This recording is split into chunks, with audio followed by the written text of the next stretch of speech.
السلام علیکم، دین محمد سوسائٹی کی طرف سے میں ہوں آپ کا ہوسٹ اختر علی، جو ایک نئی ویڈیو کے ساتھ حاضر ہوا ہوں۔ ہمارے چینل کو سبسکرائب لازمی کیجئے تاکہ آنے والی ویڈیوز آپ تک پہنچ سکے۔ جزاک اللہ۔ وَكَلْبُهُمْ بَاسِطٌ ذِرَاعَيْهِ بِالْوَسِيلِ، ان کا کتا غار کے دھانے پر بازوؤں کو پھیلا کے بیٹھا ہے۔ یا اللہ، قرآن تو ہدایت کی کتاب ہے، سراسر ہدایت، لفظ لفظ ہدایت، حرف حرف ہدایت۔ تو کتے کے بیٹھنے کے سٹائل کو تو نے قرآن میں بیان کیا، تو اس میں ہمارے لیے کیا ہدایت ہے؟ کہا یہی تو بتانا چاہتا ہوں کہ ذات کا کتا بھی ہو، سنگ جڑ جائے ولیوں کے، اور ولیوں کے دروازے پر بیٹھ کے پہرا دینے لگ جائے،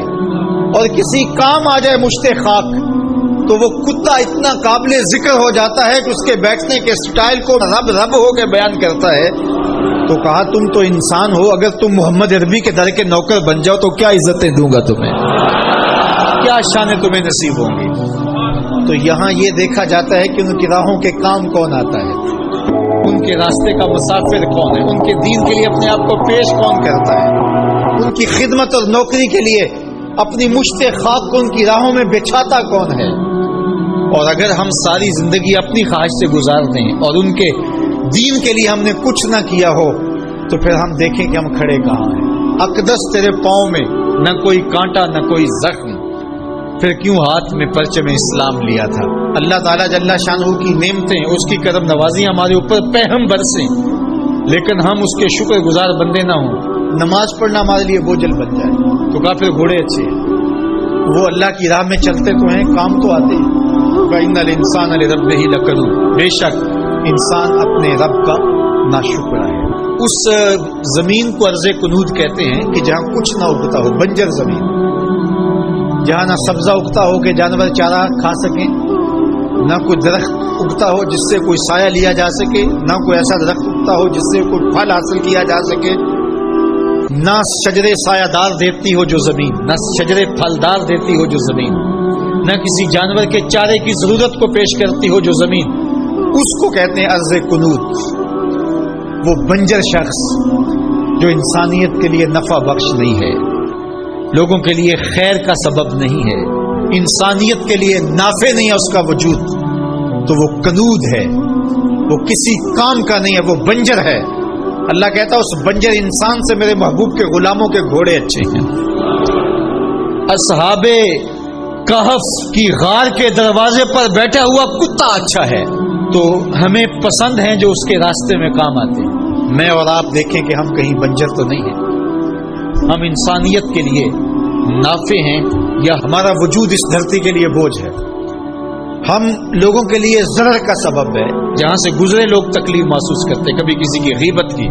کبھی کسی کی عزت اچھالی، کبھی کسی کی ماں بہن اور بیٹی کی آبرو پہ گلی محلے میں بیٹھ کے آوارہ لوگوں کی طرح باتیں چھیڑ دی، کبھی ہم کسی کی تکلیف کا سبب و ذریعہ بنے۔ ہم یہ دیکھیں کسی کے لیے اذیت کا سبب تو نہیں ہے، بلکہ میرے حضور نے ارشاد فرمایا ایک وصیت کرتے ہوئے کہ خیر کی چابی بن جا،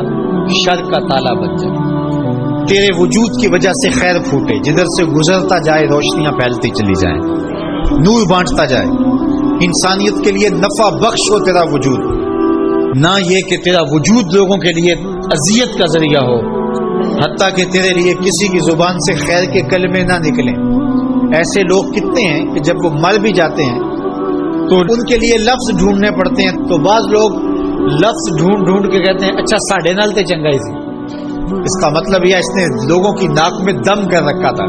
اس کی شر سے صرف میں ہی بچا ہوں۔ وہ ایسا شخص ہے کہ اس کی تعریف آپ بھرے مجمع میں نہیں کر سکتے، لوگ کہیں گے تم جھوٹ بول رہے ہو۔ اور کتنا خوش بخت اور خوش نصیب شخص ہے کہ جب وہ اس دھرتی کو چھوڑتا ہے تو زمین کی مٹی بھی روتی ہے، در و دیوار بھی اشک بہاتے ہیں، اور زمانہ کہتا ہے کہ یہ تو چراغاں تھا، یہ تو نور تھا بزم عالم کا، اس کے دم سے روشنیاں تھیں۔ یہ کیا گیا کہ زندگی کی ساری رونقیں ماند پڑ گئی، گویا روشنیاں بجھ گئی اس کے جانے سے۔ تو خیر کا سبب اور خیر کا ذریعہ بنو، نہ کہ برائی کا ذریعہ۔ جب نجران کے عیسائیوں کے ساتھ مباہلے کا وقت آن پہنچا، اور اللہ نے قرآن میں اس منظر کو بیان کیا ہے، قُلْ تَعَالُوا نَدْعُ أَبْنَاءَنَا وَأَبْنَاءَكُمْ وَنِسَاءَنَا وَنِسَاءَكُمْ وَأَنفُسَنَا وَأَنفُسَكُمْ، ثم نبتہل، اے محبوب ارشاد کر دیجئے تم بھی اپنے بیٹے لے آؤ، ہم بھی اپنے بیٹے لے آتے ہیں، تم بھی اپنی خواتین لے آؤ، ہم بھی اپنی خواتین لے آتے ہیں، تم خود آ جاؤ ہم بھی خود آ جاتے ہیں، پھر ہم مباہلہ کرتے ہیں اور جھوٹوں پر اللہ کی لعنت کرتے ہیں۔ تو حضور علیہ السلام جب مباہلہ کے لیے نکلے، نجران کے عیسائی پورے کر و فر کے ساتھ اور اپنے لوگوں کے ہمراہ منتظر تھے، تو حضور نکلے تو حضور کے ساتھ حضرت علی المرتضیٰ رضی اللہ تعالیٰ عنہ تھے،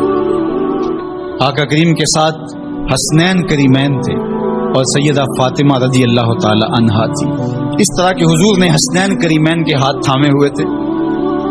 اور پیچھے سیدہ فاطمہ تو زہرا رضی اللہ تعالیٰ عنہا چل رہی تھی اور سیدہ فاطمہ کے پیچھے حضرت علی المرتضیٰ چل رہے تھے۔ حضرت فاطمہ پردے کے حصار میں تھی، لیکن اس کے باوجود عورت کا باہر انتہائی مجبوری کی حالت میں اللہ کی توحید کی گواہی دینے کے لیے نکلنا بھی پڑا۔ تو اطراف میں بیٹے ہیں، سامنے باپ ہے اور پیچھے شوہر ہے اور ماحول مدینے کا ہے، سارے چاہنے والے اور محبت کرنے والے ہیں، اور یہ شہزادی کونین وہ ہیں کہ اگر یہ گھر سے نکلیں تو کائنات کی آنکھیں خم ہو جائیں اور پلکوں پر پردے آ جائیں، لیکن اس کے باوجود جب نکلتے ہیں،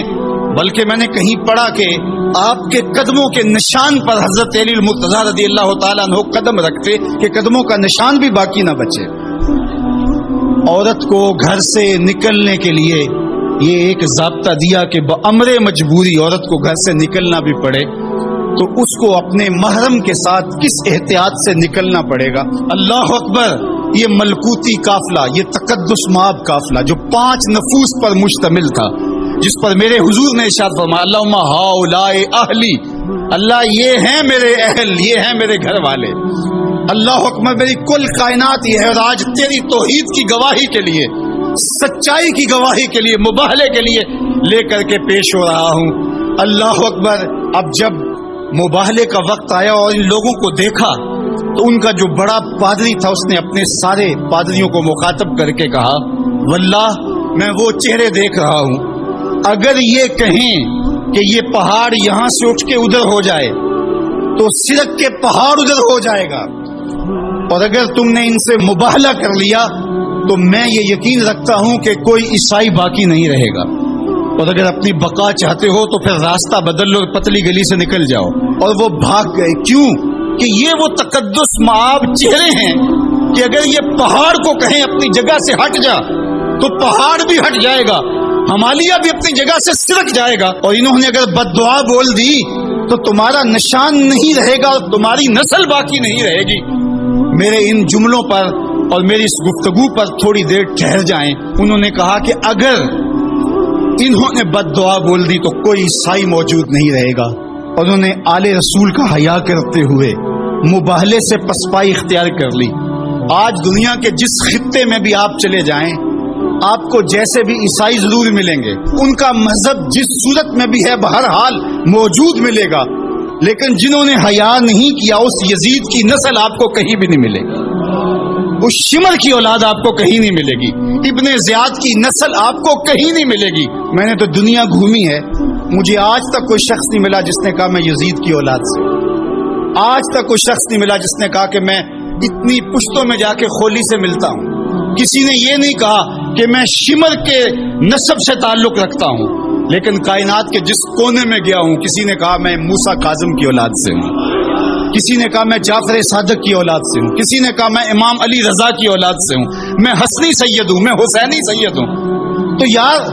نام تو ان کا باقی رہا، تو یزید کا تو نشان مٹ گیا، تشخص بھی مٹ گیا،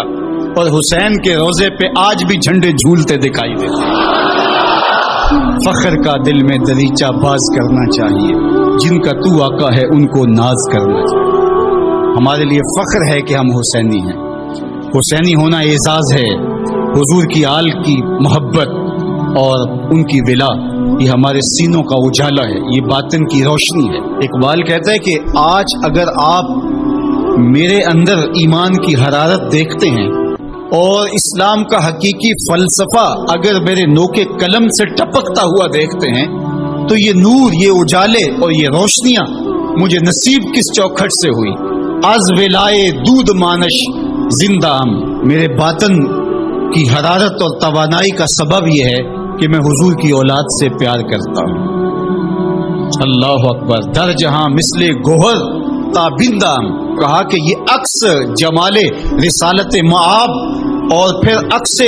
اہل بیت نبوت ہے کہ آپ کو میرا چہرہ چمکتا ہوا دکھائی دیتا ہے، تو یہ زندگی اور یہ حرارت جو ہے وہ اہل بیت نبوت کے سبب سے نصیب ہو۔